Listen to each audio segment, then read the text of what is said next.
दोस्त, welcome back in agree updates. दोस्त, recently ICR ने दो पब्लिक नोटिस आईसीआर एग्जाम्स 21 के रिगार्डिंग रिलीज किया, जिसमें पहली नोटिस है आईसीआर की एनटीएस स्कॉलरशिप के रिगार्डिंग, सेकंड नोटिस है यहाँ पे आईसीआर पीजी एक्रीडिएशन के रिगार्डिंग। ठीक है, सो दोनों नोटिस को एक एक करके हम लोग देख लेते हैं यहाँ पे क्या इन्फॉर्मेशन आईसीआर ने दी है। ठीक है, बहुत इंपॉर्टेंट नोटिस दोनों, यूजी पीजी पीएचडी सभी कैंडिडेट्स के लिए। ठीक है, एनटीएस की स्कॉलरशिप के रिगार्डिंग और जो सेकेंड है पीजी और एसआरएफ एक्रीडिएशन के रिगार्डिंग। ठीक है, तो आइए एक एक नोटिस को हम अच्छे से देख लेते हैं। दोस्त, जो पहली नोटिस है एनडीए की वेबसाइट से आईसीआर के थ्रू रिलीज की गई कल की डेट में। ठीक है, ये नोटिस है requirement for the award of ICR national talent scholarship NTS. सबसे पहले आपको बता दूं एनटीएस होता क्या है। तो एनटीएस वो चीज़ है, लाइक अगर आप आईसीआर के थ्रू यूजी या पीजी किसी भी कोर्स में अपने स्टेट से हटके किसी दूसरे स्टेट में आईसीआर के थ्रू किसी एक्रीडेटेड कॉलेज में एडमिशन लेते हो तो आईसीआर हर महीने आपको यूजी में 3,000 रुपये और पीजी में 5,000 रुपये पर मंथ की स्कॉलरशिप प्रोवाइड कराती है। ठीक है, तो वो है नेशनल टैलेंट स्कॉलरशिप जो कि आईसीआर प्रोवाइड कराती है हर साल। सो ये नोटिस है, उसके कुछ रिक्वायरमेंट वहाँ पे चेंजेस किए गए हैं उनके रिगार्डिंग, जिसमें सबसे पहले बताया कि रजिस्ट्रेशन प्रोसेस स्टार्ट है 25 जुलाई से लेकर 20 अगस्त तक। ठीक है, सो अभी तक जिन्होंने फॉर्म फिलअप नहीं किया वो फॉर्म फिलअप कर सकते हैं। सेकंड, यहाँ पे एडवाइस दी गई eligibility and requirement for award of ICR national talent scholarship. ठीक है, ये पूरी चीज़ आपको आईसीआर की ऑफिशियल इन्फॉर्मेशन बुलेटिन के यहाँ पे दिया गया पेज चैप्टर 2 में पेज नंबर 2.7 पे एनटीएस की 21 की स्कॉलरशिप रिगार्डिंग पूरी इन्फॉर्मेशन आपको देखने को मिल जाएगी। बट इन शॉर्ट लाइन्स में आपको यहाँ पे क्लियर मेंशन किया गया कि आपको बाद में फ्यूचर में प्रॉब्लम्स ना हो।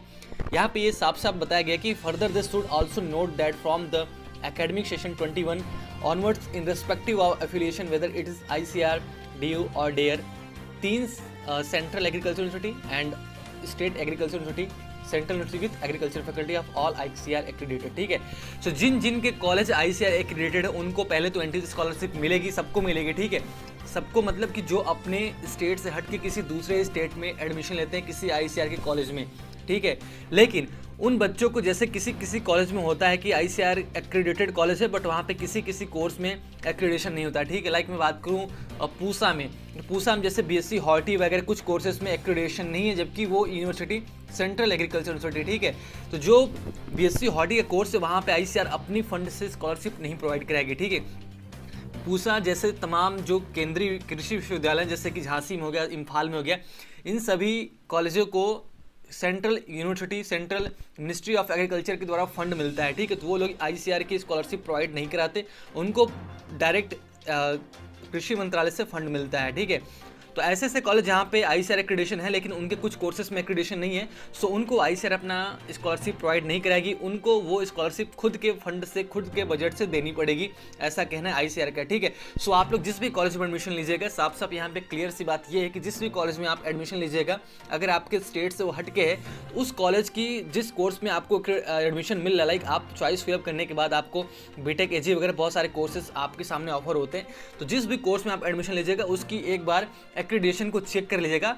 अगर एक्रीडेशन है तभी आपको आईसीआर स्कॉलरशिप दे, में आपका एक्रीडेशन कॉलेज की तरफ से नहीं है तो आपको आईसीआर स्कॉलरशिप प्रोवाइड नहीं कराएगी, भले ही आपका कॉलेज आईसीआर एक्रीडेटेड हो। ठीक है, लाइक बात करें अगर झांसी में रानी लक्ष्मीबाई सेंट्रल एग्रीकल्चर यूनिवर्सिटी की, तो वहाँ पे काफ़ी सारे कोर्सेज में आईसीआर एक्रीडेशन है लेकिन काफ़ी सारे कोर्सेज में आईसीआर एक्रीडेशन नहीं है। ठीक है, तो जो वहाँ पे दूसरे स्टेट के बंदे एडमिशन लेंगे उनको आईसीआर अपनी स्कॉलरशिप प्रोवाइड नहीं कराएगी, उनको आरएलबीसीयू को खुद के फंड से स्कॉलरशिप देना पड़ता है। ये डिपेंड करता है यूनिवर्सिटी पे, अगर वो चाहेगी तो देगी, नहीं चाहेगी तो नहीं देगी। ठीक है, तो क्लियर सा फंडा यही था कि आईसीआर की रिक्वायरमेंट में एनटीएस की स्कॉलरशिप के रिक्वायरमेंट कुछ चेंजेस किए गए हैं उसके रिगार्डिंग। ठीक है दोस्त, सेकंड नोटिस भी पब्लिक नोटिस एनटीए की तरफ से रिलीज की जो भी काफ़ी इंपॉर्टेंट है, और ये eligibility requirement for appearing in PG and JRF SRF exams के लिए।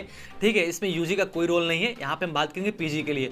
तो नेशनल टेस्टिंग एजेंसी की तरफ से एग्जाम्स कराई जा रही है आईसीआर पीजी जेआरएफ एसआरएफ की, और ये एग्जाम्स की प्रोसेस वही सेम थिंग है, 25 जुलाई से स्टार्ट है, 20 अगस्त इसका लास्ट डेट है। ठीक है, लेकिन कुछ यहाँ पे एलिजिबिलिटी रिक्वायरमेंट को कुछ इंपॉर्टेंट मेंशन किए गए हैं, उसको आपको देखना चाहिए। गैस यहाँ पे साफ साफ क्लियर किया गया जिनके भी यूनिवर्सिटी आईसीआर एक्रीडेटेड नहीं है। ठीक है, लाइक जिनके कॉलेज जो कि पहले से किसी आईसीआर एक्रीडेटेड कॉलेज में पढ़ रहे हों लेकिन उनका एक्रीडेशन खत्म हो गया।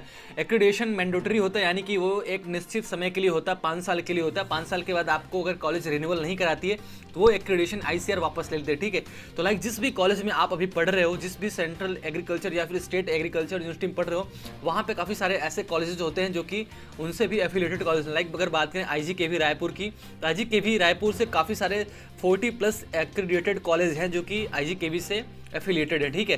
तो उनमें से कई सारे कॉलेजों को एक्रेडिटेशन नहीं मिला हुआ है, तो उन सभी छात्रों को लिखा गया कि कुछ पार्शियल मॉडिफाई की गई, कुछ आंशिक तौर से आईसीआर की एक्रेडिटेशन चेंजेस रूल में चेंजेस किए गए, जिसमें कि in case of UG PG student who are admitted in various degree programmes either by the agriculture university और through ICR all India entrance examination, जिस भी यूजी और पीजी के कैंडिडेट्स जो भी किसी भी एग्रीकल्चर यूनिवर्सिटी में एडमिटेड हैं, यानी कि वहाँ पे भी पढ़ाई कर रहे हैं, लेकिन वो कॉलेज आईसीआर एक्रेडिटेशन में थी जब उन्होंने एडमिशन लिया था, लेकिन अब उनकी एक्रेडिटेशन नहीं है, उनको भी एक बार मौका मिलेगा अपने कॉलेज की तरफ से कि वो आईसीआर एग्जाम्स में इस बार पार्टिसिपेट कर सकते हैं। आईसीआर पीजी में, आईसीआर जेआरएफ और प्राइवेट एग्रीकल्चर कॉलेज से पास आउट हो तो आप लोग यहाँ पे एलिजिबल नहीं रहोगे, या फिर किसी गवर्नमेंट कॉलेज से हो जिसको आईसीआर एक्रेडिटेशन नहीं है फिर भी आप यहाँ पे एलिजिबल नहीं रहोगे, या फिर आप किसी भी गवर्नमेंट कॉलेज से जो यूजीसी वगैरह से एक्रेडिटेड होती है, एफिलेटेड होती है, वहाँ पे इसका कोई रोल नहीं है। ये नोटिस केवल उनके लिए है जिनके कॉलेज से पहले आईसीआर एक्रेडिटेशन थी लेकिन अब इस सेशन में नहीं है। उन सभी छात्रों को एक बार फिर से मौका मिलेगा ICR PG, ICR SRF exams में पार्टिसिपेट करने का, ठीक है। सो ये छोटी सी नोटिस थी जो आईसीआर की तरफ से रिलीज की गई थी, और इन दोनों नोटिस में आपको पूरी इन्फॉर्मेशन मैंने बता दी। अगर फिर भी आपको कोई प्रॉब्लम्स आ रही हो तो आप कमेंट बॉक्स में हमसे पूछ सकते हो, ठीक है। ये पब्लिक नोटिस आपको 20 जून को भी एक बार यहाँ पे आईसीआर के ऑफिशियल वेबसाइट पर रिलीज की गई थी, जो कि मैंने आपको पहले ही बता दिया था, ठीक है। सो वही चीज़ें कोई भी यहाँ पे चेंज नहीं किया गया, सब कुछ पुराना सेम चीज़ है, बस उनके लिए चेंज किया गया जो कि जिनके कॉलेज में एक्रेडिटेशन इस बार से खत्म हो चुकी है, ठीक है। जिनके पास पहले से आईसीआर एक्रेडिटेशन है लेकिन इस बार नहीं है, तो वो सभी कॉलेज के कैंडिडेट्स इस बार आईसीआर पीजी जेआरएफ में एसआरएफ में फॉर्म अप्लाई कर सकते हैं, ठीक है। So friends, thank you for watching. I think आपको ये वीडियो समझ में आ गया होगा। अच्छी लगी वीडियो तो लोग लाइक कर देना, शेयर करना, कमेंट करना, एंड ऐसा ही सारी agricultural updates all to all ICR exams के अपडेट्स पाने के लिए आप हमारे यूट्यूब चैनल एग्री अपडेट्स को सब्सक्राइब कर सकते हो। Thank you for watching, thank you.